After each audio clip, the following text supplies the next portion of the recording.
Сайн байцгаана уу? Миний өөрийгөө хайрлах сувгийн үнэнч үзэгчтэй. Та бүхэндээ энэ өдрийн мэндийг хүргье. За, ойрд байхлаа жоохон чимээгүй байлаа. Яасан бэ гэсэн чи ханаа төрсөн. Тэгээд 100-ны ханаад чи амар өд юм байна. Зүгээр ч нэг хүрсэнгүү. Эхлээд хоолоо өвдөөд ингээд юм ярихад айгу хэцүүсэн. Тэгээд дараа нь хамар ширхраад тэгээд сүүлдээ ингээд толгоо бүр амар өвдөөд тэгээд эцэст нь ханиалгасаар агаад тэгээд бүр цээжин цус амтгттай л ханиалгасан. Тэгээ одоо харин арай гайг болоод тайдтайгаа уулзч байна. За тэгээд би тайдтайгаа нэг зүйлийн талаар ярилцах гэсэн юм аа. Тэгээд энэ болохоор юу гэхээр тайд маань мэдчихэж байгаа шүү дээ. Би ингээд өвдснөөс хойш YouTube сувгийг нээ гэж бодсон. Тэгээ ер нь нийтэд ил болын ийм хариуцлагатай одоо тэг нэг тийм миний ойлгосон зүйл юу гэхээр ингэсэн байхгүй юу? Үхэл гэдэг зүйлийн талаар нэг ойлголттой болсон юм. Энэ талаар ярилцъя гэж бодоод тэр нь юу вэ гэхээр бид нар бүгдөө мэднэ те. Энэ хорвоо дээр хамгийн одоо үнэн зүйл бол хүн одоо төрөх нь үнэн, за тэгээд үхэх нь үнэн гэж ярьдаг шүү дээ. Тэгээ бид нар бол эрт орой хизээ нэгэн цагт үхнэ те. Харин одоо те хэдэн жилийн дараа үхэх вэ? Хизээ үхэх вэ? 80 наслаад үхэх үү? 20 30 таадаа үхэх үү? Эсвэл бол яа тийм те хизээ үхэх нь гэдэг нь л одоо тэгээд бас яаж үхэх нь гэдэг нь л их одоо их сонирхолтой ч юм уу их тийм нууцлаг болохоос ш. Ер нь бол бид нар бүгдээрээ үхнэ гэдэг нэг юм ойлголтын талаар би айгуу сайн ингээд толгойдоо одоо буулгасан гэх юм уу ингээд айгуу сайн ойлголттой болсон. Тэгээд эргэн тойрны маань хайртай хүмүүс маань ч гэсэндээ ингээд одоо тийм яваад өгдөг юм байна гэдгийг би ингээд айгуу сайн ойлгосон. Тэгсэн чинь эхлээд би анх өвдөлтөө ингээд айгуу их айжсэн байхгүй. Би ингээд өчгөл яана би ингээд юу ч хийж үзээгүй те ингээд юу ч мэдхгүйгээр энэ хорвоог ингээд дуусгамааргүй байна гэсэн юм айдас байсан байхгүй надад. Би өхөл одоо миний үр маань яах вэ гэдэг ч юм уу те нэг тийм юм бодол их айдас байсан. Одоо ингээл цаг хугацаа өнгөрөөл ах тусам надад одоо ямар сэтгэл төрж байгааг би та нарт хэлье. Сонсоход их сонин. Тэр нь юу вэ гэхээр би тийм үхлээс айх айдас маань айгу багасаад байгаа. Тэгээд үхлээс айх айдас багасхын хажуугаар би нэг тийм хизэж үхсэн I'm okay гэдэг нэг юм бодогдоод байгаа хгүй. Яг одоо би өөрийнхөө ингэж хийж байгаа юм нэг хүн болсныхоо зорилго гэж бодоод ингэ хийгээд байгаа шүү дээ. Нэг хүнд ч гэсэндээ миний хэлж байгаа үг ингээд хүрээд тэр хүний амьдралд нэг жохон ч гэсэндээ ингээд тус болоосаа тэг нэгийг бодуулаасаа тэг надтай адилхан хүмүүс байж магадгүй өөрийгөө хайрлахгүй байх юм бол над чиг ингээд өвдөд өгөх юм байна гэдэг юм яриад байгаа тий. Тэгсэн чинь яг одоо нөгөө өөрийнхөө хүсэж байгаа юмаа хийж байгаа болохоор тэгээд нийтээс ингээд тийм айж ичих юм маань багасаад урд нь би чинь дандаа нөгөө нэг юм хүмүүс намайг юугээд бодож байгаа л гэдэг их айдастай байсан. Тэгэл сошиал медиа дээр ч гэсэндээ гарч ирэхдээ дандаа ер нь гэхдээ сошиал медиа дээр хүмүүс гарч ирэхдээ дандаа нэг тийм хамгийн сайхан болж байгаа тийм юм ал үзүүлэх гэж хичээдэг. Тэгээд одоо 10 20 30 40 100 удаа зураг харуулад хамгийн гоё нэг хийшрэг зураг тавьдаг ч юм уу те. Нэг тийм дүрс гэж бид нар ер нь айгүйх тийм хүн болгон сайн муу гэхгүй бүгдөө юм бид нар айгүй олон төрлийн малгай гэх юм уу маск гэх юм уу зүүж энэ хорвоо дэлхий дээр амьдрд юм байна гэдгийг би ойлгосон. Тэгээ тайдтэйгээ би ингээд өөрийнхөө амьдралыг ингээд хуваалцаад яриад ингээд тэгээ өөрийнхөө хамгийн ичдэг зүйлээ ч юм уу эсвэл бол ингээд өөр тохиолж байгаа ингээд хамаг юмаа яриад байсан чинь надад ямар сэтгэл төрж байгаа гэхээр тийм айгүй амар нэг тийм 50 мэтрэмж төрж байгаа. Юу вэ гэхээр нөгөө хүнээс ичгч байдаг юм уу те тэр нөгөө мэдрэмжүүд бүгд алга болоод тэгээд бас ямар нэгэн дүр эсгэх одоо одоо юу байхгүй тийм одоо янз бүрийн маск зүүх шаардлагагүйгээр ингээд би бол нэг ийм л хүн юм аа тэгээ би ийм юм дээр алдсан юм аа би одоо энийг ингээд алдахгүй байх гэж хичээж байгаа гэдээ ингээд яриад ингэсэн чинь сүүлийн үед ингээд нэг тийм сайхан өөрөө дотроо ингээд аюугаа дотоод амар амгалангаа олоод авсан юм шиг их тийм мэдрэмж төрөд байгаа байхгүй ингээд дотроо би ингээд нэг тийм тайван болцсон. За тэгээ тэр тайван мэдрэмж маань бас өшөө надад одоо яаж нөлөөлж байгаа гэхээр тэр үхэл гэдэг бодолтой урд нь ингээд монгол хүмүүс муу юм бити бодоод муу юм бити яриад тэгээд ингээд ер нь бол их цээрэлдэг шүү дээ. Гэтэ энэ бол үнэн. Тэгээ бид нэр хизээ нэгэн цагт үхэх нь бол үнэн. Тэгээ энийг үнэн гэдгийг мэдчихэр миний хувьд бол яг одоо тэгээ хизээч үхэж магадгүй байна гэдгийг мэдсэн чинь би үхэхээс өмнө нөгөө нэг харамсмааргүй байна. Би ингээд хизээч би одоо надад үхэл ирлээ гэсэн би ингээд I'm okay, I'm ready гэдэг нэг ийм мэдрэмж надад төрөөд байгаа байхгүй юу. Тэгээд нэг тийм үхэлтэй ингээд тийм найзалсан гэх юм эсвэл ийм хэвийн харилцаатай тийм болчихсон чинь бас их тийм сайхан байт юм байна. Нэг тийм тайван тэгээ мэдрэмжийн хувьд ингээд миний нөгөө зөндөө бол юм санаа зовж исэн их асуудал ихтэй. Би ер нь бол төрөлхийн тийм их юмд санаа зовдөг тийм хүн байсан. Одоо ч ер нь бол санаа зовх гээд байдаг. Гэхдээ би санаа зовж байгаа энэ янз бүрийн бодол дурс одоо тийм юмнуудаа дандаа би сайн бодлоор сайхнаар одоо солих гэж хичээж байгаа. Нэг жоохон ингээл буруу юм болохгүй л тэг ингээд эрэнгүүт өөрийгөө барьж аваад байгаа байхгүй юу. Одоо за тэгсэн чинь сайхан бас одоо ийм юм боллоо. Би ингээд одоо ханаа төрсөн гэдэг чинь шүү дээ. Тэгээ би ханаа төрчээд манай охин дүү хоёр Монгол руу явж байгаа байхгүй юу. Тэгээ тэр хоёрын ингээд явах цагт өгцөн. Тэгэл би Монголд байгаа хүүхдүүдэд нэг ганц хоёр бэлэг авъя гэл ингээл тэр хоёрын явах юмыг бэлдээд ингээд яг өвдсөн үеэр тэр хоёр явах болоо. Тэгээд юмыг бэлдвэ. Тэгэл уг нь бол амхандаа л ханиаданда им уугаад л яваад байсан.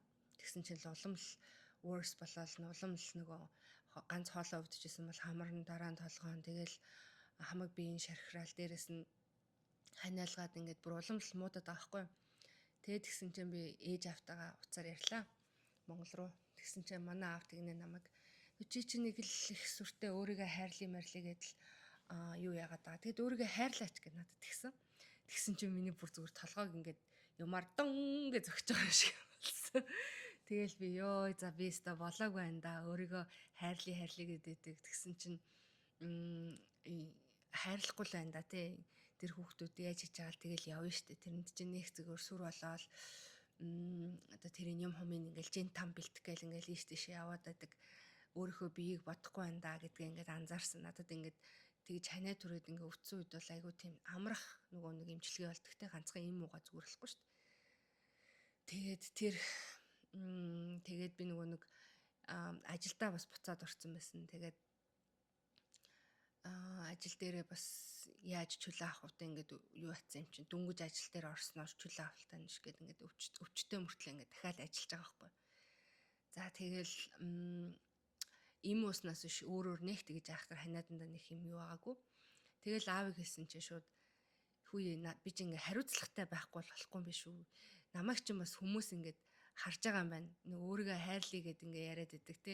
Тэгсэн мөртлөө шаал худлагаасаа нэг утсан дээрээ бичлэг хийх болохоор өөрийгөө хайрлая гэж ярьчаад тэгээд гадуур одоо тэ ингээд явахдаа ингээд шал өөр юм хийгээд явж болохгүй юм байна. Намайг чинь хүмүүс хяндаг юм байна. Надад хариуцлага байгаа юм байна гэдгийг ингээд ойлгосон нэг юм боллоо. За тэгээд аавд гэж хэлсний дараагаар би чинь нөгөө хоолоогоо давсаар зайлаад л хамраа нөгөө ийм зориултын нэг цэвэрлдэг давстай юм салин солюшнер ингээд цэвэрлээд ингээдсэн чи ханиад мань овоо хурдан идэглээ тэгээ халуун цай уугаад халуун бүлээн цай уугаад шүлтэ хоол идээдсэн чи ханиад мань ер нь гайг болцсон. Одоо нэг айгу тийм гоншигнаж гэдэг лөө тэгж яриад байсан хамаагүй гайг болцсон юм шиг надад санагдаад байна. Тэгээд бас нөгөө энергийн хувьд ч гэсэн арай нэг ирч хүчтэй болоод буцаад бас нэг гадаа мадаа алхах юмаа хийхэд арай боломжийн болоод байна. За миний хувьд нэг хэд хоног ингэж өнгөрлөө. Тэгээд миний Facebook өөрийгөө хайрлах уу гэдэг Facebook пэйжийг дагдаг хүмүүс бол мэдж байгаах. Би сайхан ийм одоо өөрийгөө хайрлна гэдэг чинь өөрийнхөө сул талтай тэмцэхийг хэлдэг юм байна. Тэгэхээр одооноос өөрийнхөө сул талтай тэмцэнэ гэд би ярьсан. Тэгээд миний сул тал бол одоо өөрийнхөө биеинд хэрэгцээгүй ингээд тийм амттан би ер нь бол гурилан бүтээгдэхүүнд айгуу дуртай. Ер нь хүүхдэд төрүүлснээс хойш нөгөө ээжүүд чинь хөхөндөө сүү оруулах гэж гурилан бүтээгдэхүүн хийддэг штэ.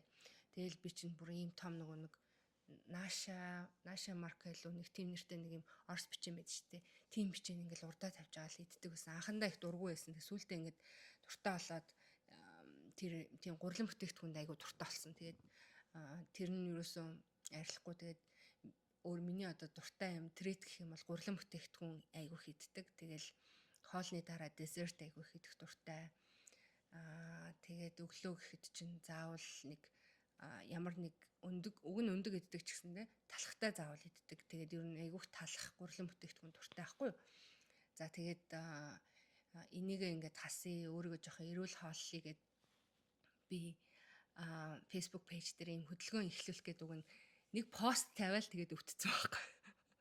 Тэгээ хамгийн гол нь тэр миний би амар инээдтэй заяа энэ зүгээр л юу үнэн ярьж байгаа ч гэсэндээ айгүй инээдтэй баг онгоо ярьж байгаа юм шиг яадаг гэхээр би ингээд дайет барина гэлтэй эсвэл нэг одоо эрүүлэр хооллох юм бол гэл ингээл ярьж эхлээл баг маргаашнаас нэхлээд бүр ингээд нэг идмээргүй байсан юм хүртэл ингээл бүр crave хийгээл идмээр санагдал ингээд нэг юм миний би цаанаасаа нэг хүү чи дайет барих гэж үгүй шүү гэд ингээд нэг надтай файт хийгээд байгаа юм шиг юм миний тарих тэгж ажиллаад идэм шиг санагддаг.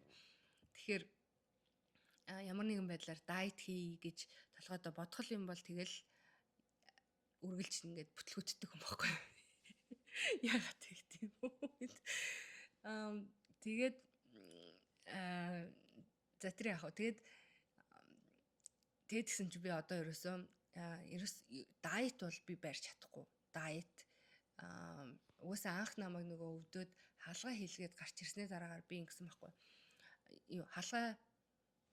Хаалгааны дараа би ингээд ямар дайет барих вэ? Би одоо ингээд хурдан идгмээр байгаа шүү дээ. Тэгээд тэгсэн чи имж болохоор бити турах гэж дайет бариараа гэдгсэн. Тэгээ яасан гэсэн чи нөгөө нэг турах гад янз бүрийн дайет барихаар нөгөө нэг арьс марс нь идэгдгүү гинэ. Тэгээд тийм болохоор наа янз бүрийн дайет бити барь гэж хэлжсэн. Тэгээд би чинь хүснээрээ тийм үгэл нэг хүснээр идэж байгаа юм чаа. Тэгээд тэр би нэг тэгээд хажуугаар нь би айгүй emotional eater амар ингээ сэтгэл санаа таагүй юм стресстэй юм уу юм л болвол амттай юм барьж авдаг. Эсвэл биений юм эрэхт өгөхөд ирэх юм бол oh my god зүгээр амар амттай амар crave хийдэг. Тэгээд азар харин энэ Америкийн нөгөө нэг амттай ангууд нь айгүй чихэрлэг идэхийн аргагүй амар чихэртэйдэг байхгүй. Тэгэхээр ингээд зүгээр нэг дэлгүүрт ороод амттай авах бол надад юу байхгүй олдохгүй. Гэхдээ манай гэртээ ойрхон байдаг нэг Солонгосын дэлгүүрүүд гэдэг H-Mart гэдэг Солонгос H-Mart School юм нөгөө bakery-ний газрууд байдаг. Тэдний юмнууд айгуу гоё амттай. Тэгээд тийшээ бүр ингэ зорж очиж School Whole Foods-ээс ч юм уу ингээд юм кейк мэг янз бүр юм авч идэх дуртай тийм байхгүй. Энэ бол миний одоо нэгэн төрлийн coping техник юм шиг байгаа юм. Одоо стрессээ даван туулах нэгэн төрлийн арга юм уу да. За тэгээд би одоо ингээд нөгөө одоо дараачихаа сүүлийн хаалгаанд hopefully сүүлэх гэж байна. Гэтэ ер нь бол эмч хэлсэн reconstructive surgery ер нь бол хэд удаа хийгддэг шүү гэж хэлжсэн. Тэг ямар ч байсан би одоо гоор бол 9 сард хаалгаанд дахиж орох тийм төлөвлөгөөтэй байгаа. Тэгээд тэрнээс өмнө өөрийнхөө биеийн нөгөө ерөнхий эрүүл мэндийг сайжруулах шаардлагатай манай эмчийн бол даалгавар бол тэр байгаа. Намайг чадвал баг зэрэг юунасаа өөхнөөс хасаарай гэж хэлсэн. Тэгээд одоо нөгөө гар маань ингээд үе үедээ ингээд заримдаа ингээд бадаараад идэх байхгүй ингээд нэг сонин ингээд хүүтэй оргиол тэгэл ингээд бадаараад идэх. Тэгээд энэ нөгөө нэг хөхний маань юутай холбоотой идэг гэсэн нөгөө cording гэж нэрлэдэг юм лээ. Ингээд нөгөө нэг мэдрэлийн nerve systemтэй холбоотойгоор бас ингэж хайдаа өвдөд идэх байхгүй. Тэгээд тэрэндээ бол байнга тасгал хийж нөгөө сонголт хийх хэрэгтэй. Ер нь бол насан туршдаа тийм сонголт хийх хэрэгтэй гэдэг юм лээ. Тэр тусмаа нөгөө нэг radiated нөгөө цацраг эмчилгээнд орсон талдаа бол бүр байнга ингэж эмчилгээ хийлгэх дасгал хийх шаардлагатай. Тэгээд тэгжсэн. Тэгээд ер нь бол миний төлөвлөгөө болвол одоо нөгөө хүүхдүүд маань Монгол явчихсан. Тэгээд одоо бас нэг арай эрүүл хоол идэх боломж гарлаа гэж харсан. Гэхдээ миний хамгийн гол одоо эрүүл хоол идэх хүсэл юутай холбоотой гэхээр өвдөхөөс гадна би нөгөө өөрийнхөө нөгөө одоо айлын ээж хүн чинь гэр бүлийнхаа ер нь бол overall нөгөө эрүүл мэндийг одоо хариуцсан юм шиг байна. Яагаад тэгэхээр чи ямар хоол хийгээд тэ хүүхдүүдтэй хоолно. Тэгээ тэрүүгээр чинь хүүхдүүд чи эрүүл ах уугүй юу гэдэг нь хамаард юм шиг байна. Тэгээ би айгуу тийм эрүүл хоол нэг тийм сонио эрүүл хооллохтай айгуу муу гэх юм уу. Ингээд толгой ингээд сайн ажилтгүй юу хийж идэхээ мэдтгүү. Тэгэхээр одоо би гоё эрүүл хооллох тийм одоо гоё зуршилтай болмоор байгаа. Тэгээд ер нь бол насан туршдаа амьдралдаа хэрэгжүүлэх юм учраас би нэг тийм одоо тэрийг болоод энийг нийтээд гэдэг ингээд нөгөө нэг янз бүрийн тим нэртэй дайет, им нэртэй дайет гэдэг юм баримааргүй байгаа. Гэхдээ би одоо нөгөө багаар өөртөө байгаа гэртээ байгаа бүтээгдэхүүнүүдээрээ гоё эрүүл маягийн тийм баланс тэнцвэржүүлсэн юм хоол хийж идэж сурах хүсэлтэй ер нь бол байгаа. Тэгээд энийг одоо ингээ маргаашнаас эхлээд хэрэгжүүлж эхлэе гэсэн бодолтой байгаа. Тэгээд өөрийгөө хайрлах гэдэг пэйж дээр одоо өнөөдөр юу ийдсэн, ямар байсан тэгээд өөрийнхөө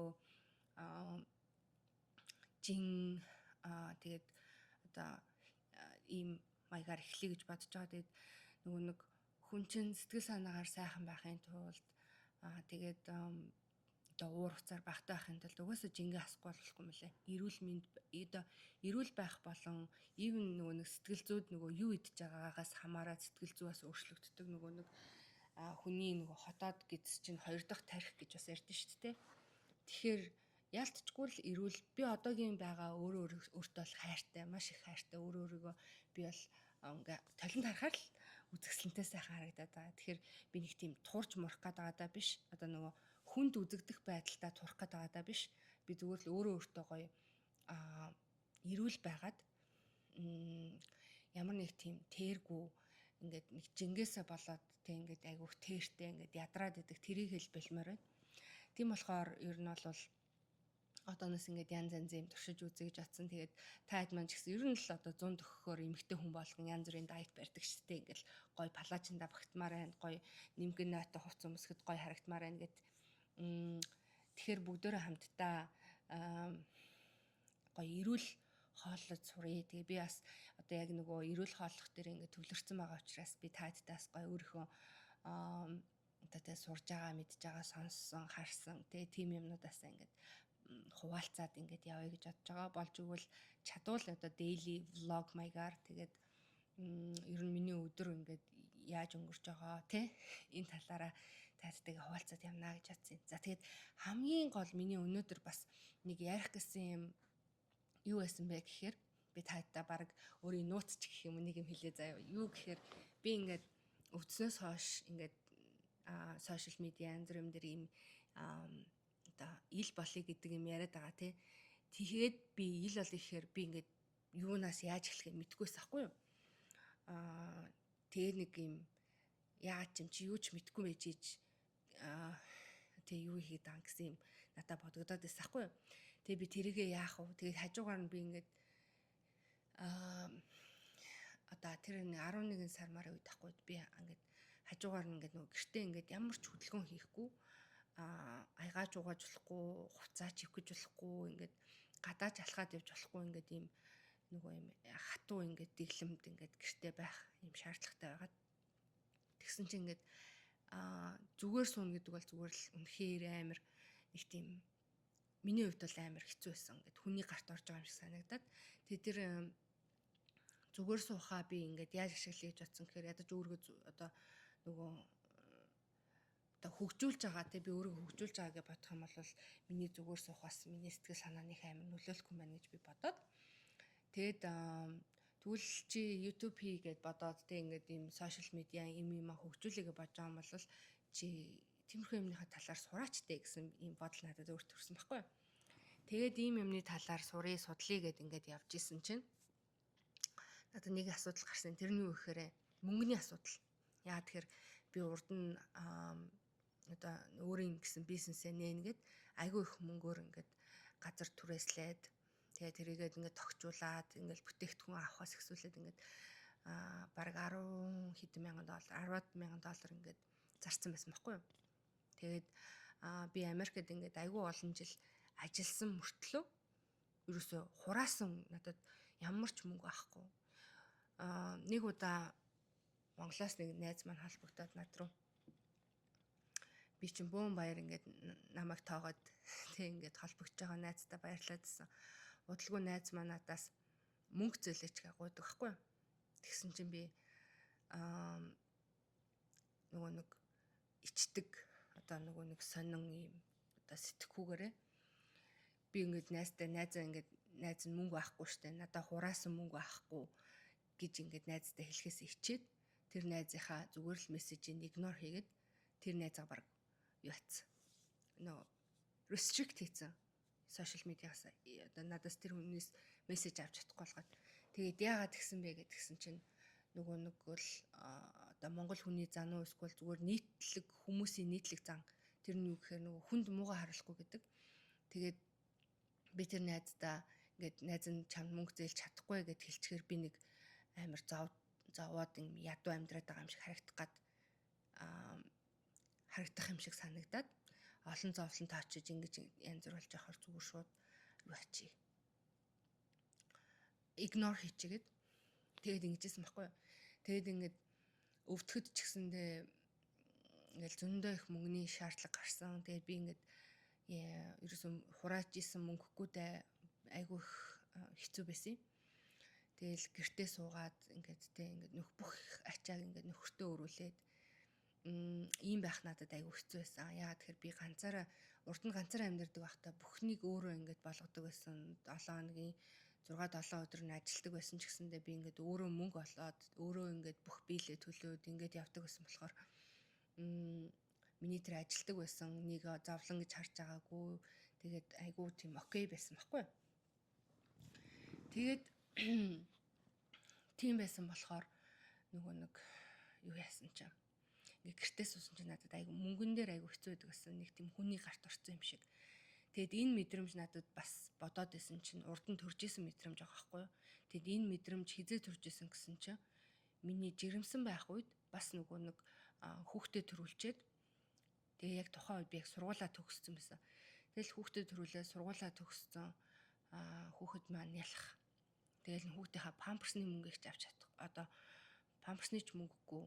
Тэгээд ийм охиныхаа аавд ингээд ийм rely on болоод ингээд амьдарч исэн үеэ сандаг байхгүй. Тэгээд тэр үе бол зүгээр л миний хувьд хамгийн одоо нөгөө хэцүү үе байсан. Тэгээд эмэгтэй хүн гэртээ суугаад ингээд хүүхдээ харах, үрээ харна гэдэг сайхан хэдийч тийм хүнд хэрэгцээ байд юм лээ. Тэр цэсмаа ингээд одоо тийм нөгөө ажил төрөл хийж исэн хүн бол нөгөө тэрийгэ өгүүлдэг. Эсвэл бол нөгөө хамт ажиллаж байгаа хамт байсан хүмүүс нь ингээл одоо мундаг яваад байгаа юм шиг чи нэг юмнаас хоцорж байгаа юм шиг эсвэл бол одоо мөнгө санхүүгийн хувьд ингээд нөхрөөсөө хараат байхаар одоо тийм ингээл баг орой ирэхээр нь би мөнгөө тийм юмд үрсэн гэж ингээд тайлагнах ч юм уу тий айгуу тийм хэцүү санагддаг байсан. Тэгээд сая тэр мэдрэмж бас надад ингээд өвдөхөд буцаад ирж байгаа байхгүй нөгөө мөнгөгүй байхтай ингээд нөхрийнхөө картыг хэрэглэх гэх ч юм уу те ингээд нэг юм надад айгу төвхтэй санагдаад тэгээ би энэ мөнгөнийхөө асуудлыг яаж шийдэх вэ? Би одоо ингээд үнэхээр физикли хөдөлгөөн хийж ингээд ажил хийж чадахгүй байна. Тэгээ би одоо яаж энэ мөнгөний асуудлаа шийдэх үү гэсэн чинь надад одоо байгаа ганц хөрөнгө маань юу байсан бэ гэхээр миний утас байсан. Тэгээд утсаар юу нь яаж би мөнгө олж болох уу гэж хагаад social media content creator болъё. Тэгээд нөгөө нэг affiliate marketing гэж байдаг шүү дээ. Affiliate тийм юм хийдэг болъё гэдэг ийм санаа надад төрсөн байхгүй. Тэгээд урд нь бас тэр нөгөө Nature's Aesthetics гэдэг өөрийнхөө бизнесийг эхэлж байхад надад одоо нөгөө сошиал медиагийн ийм одоо контент хийж өөрийгөө таниулах хэрэгтэй. Тэрийгэ хийж чадахгүй надад айгу struggle болоод айгу хэцүү байсан надад түүхтэй. Тэгээд заавал тэрийг хийж иж бизнес явах гэдэг. Гэтэл тэрийгэ ялхтаа хийж чадахгүй. Ерөөс хийж үзээгүй болохоор ч тэр юм уу нэг тийм ерөөсөө болохгүй байсан. Тэгээд би ерөөсөө энэ сошиал медиа гэдэг ямиг эхнээс нь сурах гэж бодоод ийм сургалтын газрууд хайж эхэлсэн юм аа. Тэгээд энэ сургалтын газрууд хайж агаад энэ Америкт байдаг нэг Монгол эмэгтэй дижитал маркетинг гэдэг ийм хичээл заадгийг би баг Америкт дах ээжүүдийн группээс олсон юм болов. Нэг хүний постн доор бичсэн комментаас олж мэдээд тэгээд тэр багшийн ерөн Facebook пэйж руу холбогдоод тэгсэн чинь азар нэг бүтэн нэг жилийн ийм сошиал медиа контент креатор дижитал маркетинг гэдэг ийм хичээл ордгийг мэдээд тэгсэн чинь тэр хичээл нь удахгүй эхлэх чааг мэдээд тэгээд ерөөсөө тэр хичээлд сууя яаж хийж агаад сууя гэд. Тэгээд тэр хичээлд сууж эхэлсэн юм. Тэгээд тэр хичээлд суугаад ингээд явж явах хугацаанд ерөөсөө зориг ороод ерөөсөө энэ YouTube гэдэг юм хийж эхлэе гэдэг надаа зориг орсон. Тэгээд одоо энэ хичээл дээр энэ YouTube-ийг мэдгүй багшаа энэ нөгөө юу яадаг эдит хийдэг апп нь юу байдгийг ямар апп байдгийг гэж мэгэл ингээл бүгдийг асууж байгаа юм чи. Эхнээс нь тэгээд тэгсэн тэр багшийнхаа ачаар хамгийн гол нь миний тэр нэг урд нь бизнес хийж хахад одоо алдаад исэн зүйл юу байсан бэ гэхээр маркетинг байсан. Яа тэр маркетингийн мэдлэг байхгүйгээс болоод өөрийгөө одоо яаж хүмүүст тэг ингээд бизнесээ яаж хүмүүст таниулах уу гэдэг дээр би айгүйх struggle хийжсэн. Одоо тэгээ struggle хийж явах үедээ нөгөө нэг өвдсөн штэ. Өвдснөө мэдсэн. Тэгээд хамгийн гол нь нөгөө манай энэ дижитал маркетинг гэдэг энэ ганцхан багшийн хичээл юугаараа давуу талтай байсан бэ гэхээр нөгөө маркетингийн хичээл эхлээд орно. Маркетинг 101 одоо үндсэн маркетингийн суурь мэдлэг дээрээс суурь мэдлэгийг эхлээд чамд өгнө. Тэгээд тэр суурь мэдлэгийн хичээл нь 6-7 хоног үргэлжилнэ. Тэгээд 6-7 хоног юм системтэйгэр чи суурь мэдлэгээ мэдлэгтэй болчоод тэгээд дараагаар нь чи Instagram-а яаж хөгжүүлэх юм, дараа нь яаж юугаа Facebook-өө хөгжүүлэх юм, эсвэл бол юугаа YouTube нэхийн гэдгийг чи ингээд заадаг юм а гэдэг нь надад хамгийн ихээр таалагдсан. Тэгээд энэ хагасан өдөр болгон ингээд багштай онлайнаар би уулздаг. Урд нь болохоор бүр 2 удаа 7 хоногт 2 удаа уулздаг гэсэн. Эхний 6-7 хоног яг тэр маркетингийн хичээлээ үзээд даалгавраа хийгээд багштайгаа уулзаад ингээд асуух юм асуугаад ингээд ярилцдаг. Ингээд үргэлжлээд явдаг байсан юм. Тэгээд би энэгээр одоо юу хэлэх гээд байна гэхээр над чиг ер нь бол над чиг жоохтой гэртээ сууж байгаа ээж болгон үрээ хараад ингээд гэртээ байгаа ээжүүд үнэхээр сайхантай хайртай. Гэхдээ нөгөө урд нь өөртөө ажил хийгээд мөнгө олдог байсан. Эсвэл бол ингээд нөхрийнхөө ингээд хараа тэгэд одоо эдийн засгийн хувьд нөхрийн хараа хяналтанд орохоор айгүй хэцүү байдаг юм билээ. Тэгээд тэрнээс болоод одоо нөгөө мөнгөний асуудлаас болоод эмэгтэй хүмүүсээс айгүй их өөрийгөө хайдаг юм шиг надад санагдсан. Ялтчгүй л одоо мөнгө нь авахгүй байх чинь чи хичнээн гоё сайхан бай гэдэг ингээд хэцүү шттэ тий. Тэгэл олсон мөнгөө нөхрийнхөө одоо зовж олсон мөнгийг хүүхдүүддээ зарцуулахыг хамгийн ихээр хүсэж яах хүүхдүүддээ л илүү хамгийн их хайртай байх юм чи тий. Гэх мэтлэнгээр ингээд ер нь бол гэртээ байгаа ээж нар ингээд нэг юмнаас хоцроод тий ингээд нэг хэцүү болоод ингээ мөнгөний хувьд ч гэсэндээ гэрийн тэ ганцхан хүн ажиллахаар угаасаа ингээд мөнгөнд асуудал гардаг те. Тийм болохоор би ээжүүдэд хэрвээ гэртээ сууж байгаа ээжүүд байх юм бол эсвэл олвол ингээд ганц бие ээжүүд ингээд зөндөө одоо тэ олон цагаар ажилладаг бол над чиг энэ одоо энэ контент яаж хийхийг энэ сошиал медиа гэдэг юмыг яаж ашиглаад мөнгө олох юм те гэдэг юм яг та сураасаа судлаасаа гэж бодож байна. Яагаад гэх юм бол танд одоо ямар нэгэн одоо суур хөрөнгө хэрэггүй эхний ээлжинд яаж хийдэг энэ ноу хауг нь мэдээд мэдлэгтэй олцоод тэг ингээд try хийгээд ингээд байхад ер нь бол боломжтой юм шиг санагдаад байгаа байхгүй юу. Яг тэр анх бид нар бизнес хийгээд энэ сошиал медиагийн чадахгүй болохоор юм чаддаг хүний хайр хий гэхэд тэр хүн надаас $250 юу ачижсэн. Нэг сарын $250 тэгээд 7 хоногт 3 стори 1 рeel билүү хийж өгнө гэд тэгээ $250 надаас ингээд нэгчээсэн байхгүй. Тэгээ би $250 тухайн үед би өөрөө бизнес дөнгөж эхэлж байгаа хүнд бол надад айгүй чанга их мөнгө байсан. Тэр хүнд ингээд хайр хийх. Тэгээ би хайр хийгээгүй л дээ. Гэтэ хамгийн багтаа л $250 байт юм лээ. Тэгэхээр чинь тим юм ингээ хийгээд сурчих юм бол тэг Canvas ашиглаад сурчих юм бол за тэгээд энэ камераас ашиглаад за одоо тэр нөгөө Facebook, Instagram-ийнхаа тэр тохиргоог нь сайн мэддэг болоод одоо яаж тэр нөгөө search engine ажиллаад байгааг сайн мэддэг болчих юм бол та хэд маань гэрээсээ тэг хүүхдээ харангаа мөнгө олох тийм боломжууд байна уу гэж би харсан. Шүү бас нөгөө онлайнаар юм зарж болж илээ. За тэгээд энэ affiliate надад бас сүүлийн үед би айгүйх сонирхоод байгаа. Тэгэхээр энийг бас та хэд маань сонирхож үзээсэй гэж бодож байна. Тэгээд манай Гантуя багшийн дижитал маркетингийн энэ 1 жилийнхаа хөтөлбөрийг бас 6 сарын хөтөлбөр болгоод ингээд ерөнхийдөө бол юм boot camp маягаар удахгүй 5 сарын 25-наас гэсэн баха эхлээд ингээд хичээлээ зааж эхлэх гэж байгаа юм байлээ. Тэгээд гадаадд байдаг ээжүүд маань, Монголд байгаа ээжүүд маань энийг сонирхоод үзээрэй. Айгүй их юм сурдаг юм байлээ. Би бол одоо энэ хичээл суугаад 6 сар болж байна. Бүр маш их юм сурж байна. Мэдэж авч байна. Тэгээд ерөөсөө мэддэггүй байжээ. Тэгээд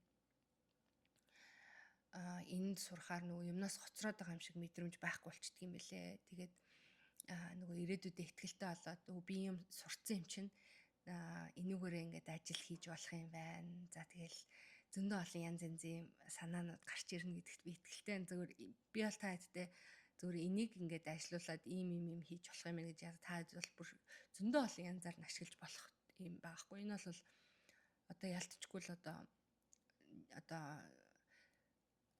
маркетингийн нэгэн одоо юу болсон шүү дээ сошиал медиа гэдэг чинь. За тэгээд энийг та хэдтэй хэлэх гэсэн юм аа. Тэгээд би нөгөө сая өвдсөн байсан болохоор ерөөсөө энийг хэлж чадсангүй. Тэгээд энэ нэг гоё ээжүүд маань гоё боломж байх юм болоо гэж бодож байна. За мэдээч хэрэг та нөгөө юу өгөн тэрийг л хурааж авдаг гэдэг шиг те төлбөр нь бол бас тийм хямдхан биш. Яг тэгвэл энэ чинь бүхэл бүтэн 6 сарын сургалт. Тэгээд зүгээр нэг одоо ингээл багш нэг зүгээр видеонуудаа ингээл зүгээр Facebook group дээр ч юм уу оруулдаг биш. Энэ багштай байнга ингээд Zoom call хийдэг. За тэгээд ангийнхантайгаа хамтдаа ингээд хоорондоо бас юугаа гэрийн даалгавар хичээл ингээд одоо юмнуудаа ингээд хуваалцдаг. Тэгээд ийм амьд харилцаатай ийм хичээл байгаа юм. Тэгээд ийм хичээлийг та хэд маань сонирхоод үзээрэй гэж би бас хэлье. Тэгээд хамгийн гол нь миний нөгөө хэлж байгаа санаа болохоор нэг ч гэсэн хүнд тустай юм хэрэгтэй юм хийчих юмсан, нэг ч гэсэн хүнд нэг тус олчих юмсан гэсэн ийм одоо үднэс гэх юм уу сэтгэлээр та хэдтэй хэлж байгаа шүү за. Тэгээд би өөрөө бас нэг өөр шимийн хүртээд явж байгаа учраас та хэдтэй хэлсэн юм аа. За тэгээд хэрвээ энэ талаар юу байх юм бол асуулт байх юм бол над руу бас холбогдож олно. Би тэгээд багшийн юг нөгөө багштай холбож өгч болох байхаа. За нэг тиймэрхүү байна. Тэгээд яалчгүй энэ нөгөө одоо гэртээ суух тэ нөгөө гэртээ сууж байгаа хүн, ажилгүй байгаа хүн мөнгөний асуудал бол үнэхээр хэцүү байд юм байна. Намайг юу ахад жоохон биш ээ. Юунд ахад 10 жил хэдгээр 5 6 дугаар ангис юм уу? Манай дуу хөгжмийн багш нэрийг мартчихж нэг багш биднээс ингэж асууж ирсэн юм. Хүүхдүүдээ та нар амьдрал хайр дээр тогтдог гэж бодож гин үү? Эсвэл мөнгөн дээр тогтдог гэж бодож гин үү гэдэг юм асуулт асууж ирсэн байхгүй юу?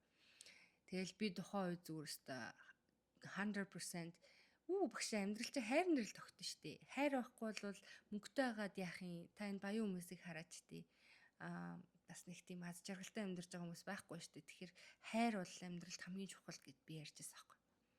Одоо ингээ бодохноо амьдрал тий аз жаргалтай байх, сайхан байхын тулд хайр нь ч хэрэгтэй, бас мөнгө нь ч хэрэгтэй. Мөнгөгүйгээр аз жаргалтай амьдрах бас айгүй хэцүү юм байна гэдгийг ойлгоод байгаа. Тэгээд бид нэр бүгдөө ингээд нэг юм үнгүй юм дуртай байдаг шүү дээ. Ингээд үнгүй янз бүрийн юм ингээд одоо офер байх юм бол айгүй дуртай байдаг. Гэтэ чи одоо нэг хэр ихтэй тэр юмд ингээд өөрөөсөө хөс хүч гаргаагүй байна. Яг төдий чинээ чи тэрэндээ ханддаг гинэ. Чи хэрвээ ингээд одоо яа дий.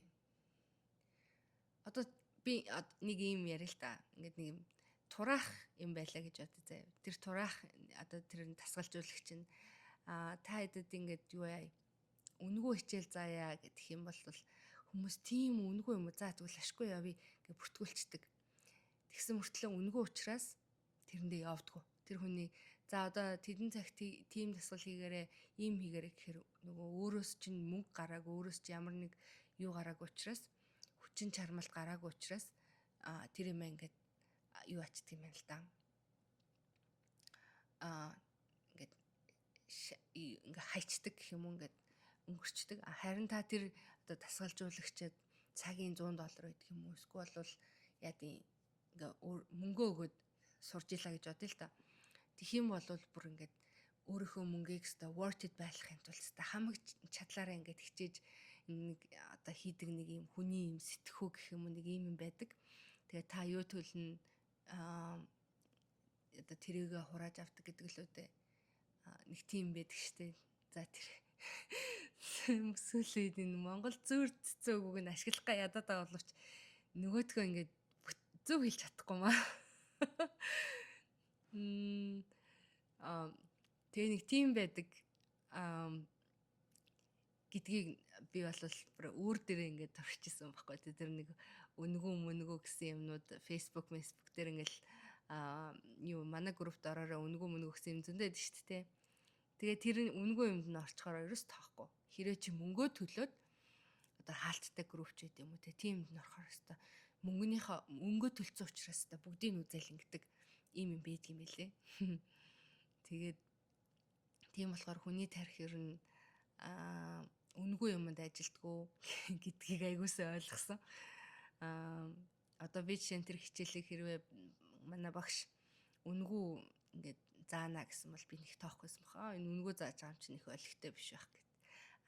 Ингээд би өөрөө төлбөрөө төлөө сурахаараа ингээд чи мөнгө өгсөн штэ гэд ингээл манай хичээл мичээлтэй ингээд амар шамдад сурдаг. Тийм юм байд юм билэ.